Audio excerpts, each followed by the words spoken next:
FTC chairman Shri Posani Krishna Murali గారు సందేశం ఇవ్వాల్సిందిగా ప్రార్థిస్తున్నాను.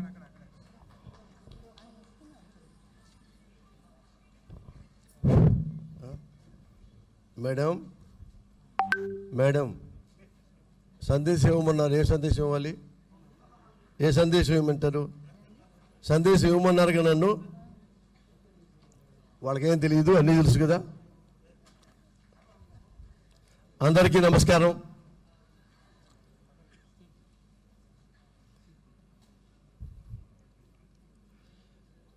నేను సినిమా ఇండస్ట్రీ వచ్చినప్పటి నుంచి సినిమాల్లో, టీవీల్లో, స్టేజీల్లో అన్నిట్లో నేను కూడా ఆర్టిస్ట్ని అయ్యాను, డైరెక్టర్ని అయ్యాను, ప్రొడ్యూసర్ని అయ్యాను. ఈ 25 ఇయర్స్ నుంచి నేను చూస్తూ ఉన్నా. మీకు తెలిసే ఉంటుంది, ప్రతిసారి నంది అవార్డులు ఇస్తారు సినిమాకి, స్టేజీకి, టీవీకి. అయిపోయిన తర్వాత పేపర్లో తిడతా ఉంటారు, టీవీల్లో తిడతా ఉంటారు, జనం తిట్టుకుంటూ ఉంటారు.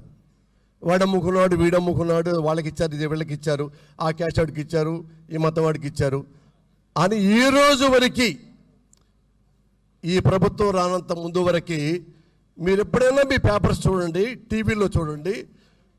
ఒకటైతే నేనే తట్టుకోలేక ప్రెస్ మీట్కి వచ్చి ప్రూవ్ చేశా, ఇది అన్యాయంగా ఇస్తున్నారు అంటే. అప్పుడు ముఖ్యమంత్రి గారు దాన్ని క్యాన్సిల్ చేశాడు, నంది అవార్డులు ఇవ్వకుండా ఎవరికని. కాదే నా దురదృష్టం ఏంటంటే 20 ఏళ్లలో నాకు ఒకటే నంది అవార్డు వచ్చింది, అది కూడా పోయింది.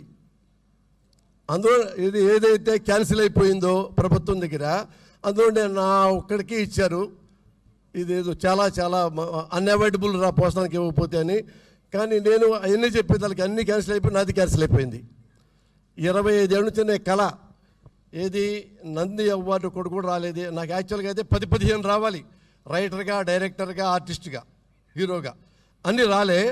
తర్వాత జగన్ గారు ముఖ్యమంత్రి అయిన తర్వాత ఆయన నన్ను పిలిచి, నువ్వు ఎఫ్టీసీ చైర్మన్ అవ్వమన్నారు. అలా వద్దన్నా, నేను సినిమాలు చేసుకుంటానంటే, ఏమైనా నువ్వు పద్దాక పేపర్లో మాడతావు, టీవీలో మాడతావు, వాడు బాగలేదు, వీడు బాగలేదు, అన్యాయంగా ఇస్తున్నారని.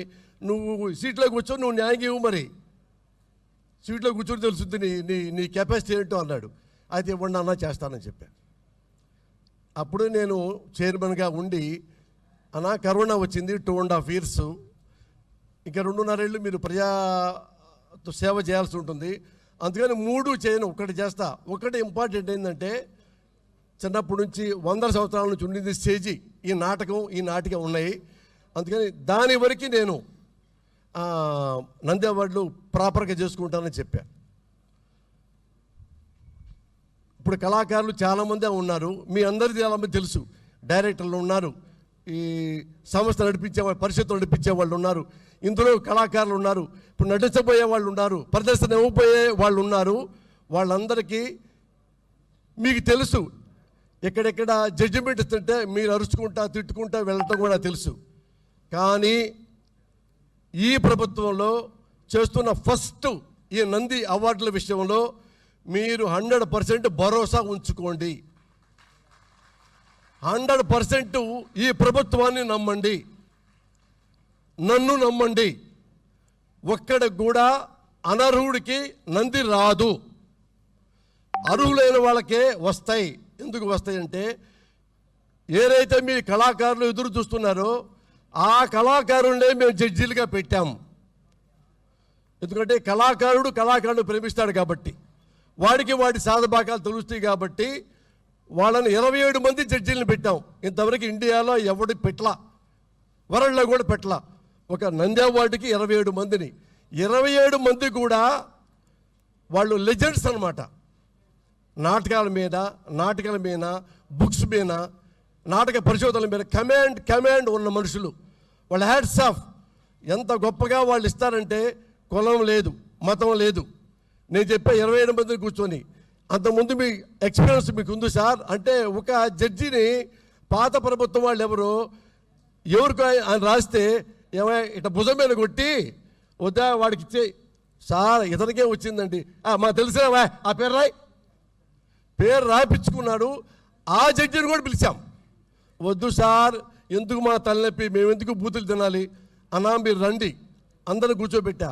మాలో ఎవరైనా ఇతనికి ఇవ్వాలి, ఇతనికి ఇవ్వద్దంటే మమ్మల్ని చెప్పుతో కొట్టండి, మీరు రికార్డ్ చేసుకోండి అంటే బతిలాడి తెచ్చుకొచ్చాం. అంత హానెస్ట్గా ఉన్నవాళ్ళు వాళ్ళు. మీకు వాళ్ళకి వచ్చింది, వాళ్ళు రాలేకపోతే మాకు అన్యాయం చేశారు అనుకోవద్దు. నేను ఒకటే మీకు భరోసా ఇస్తున్నా, మొత్తం చూడండి, అవార్డులు ఇచ్చిన తర్వాత కూడా చూడండి. ఎవరైనా మీకు ఈ అవార్డు తప్పుగా ఇచ్చారు, కావాలని ఇచ్చారు అంటే ఇదే స్టేజ్ మీద ఉంటా, మీరు నాకు నార్కో టెస్ట్ చేయించుకోవచ్చు, లై డిటెక్టర్ టెస్ట్ చేయించుకోవచ్చు. నా వల్ల కానీ వీళ్ళ వల్ల కానీ ఒక పొరపాటు జరిగిందంటే నేను ఈ 2 రాష్ట్రాలు వదిలి వేరే రాష్ట్రం వెళ్ళిపోతా పెళ్ళాం బిడ్డలతో. God bless you.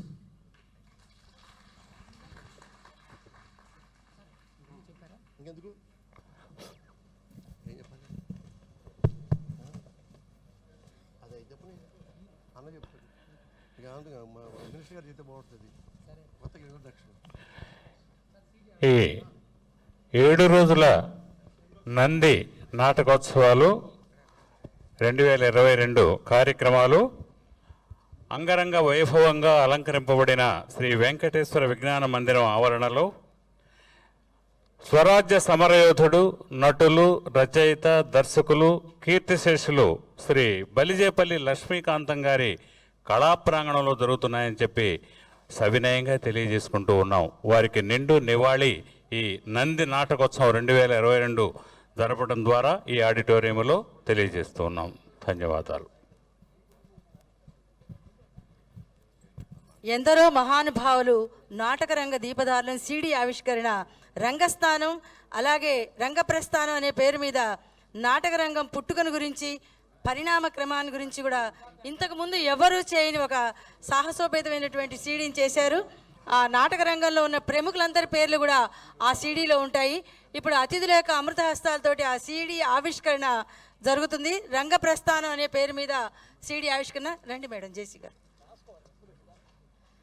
రంగస్థానం బలిజేపల్లి వారు అలాగే అందరి యొక్క పేర్లతోటి ఉన్నటువంటి ఆ సీడీ ఆవిష్కరణ కార్యక్రమాన్ని మనం ఇప్పుడు వీక్షిస్తున్నాం.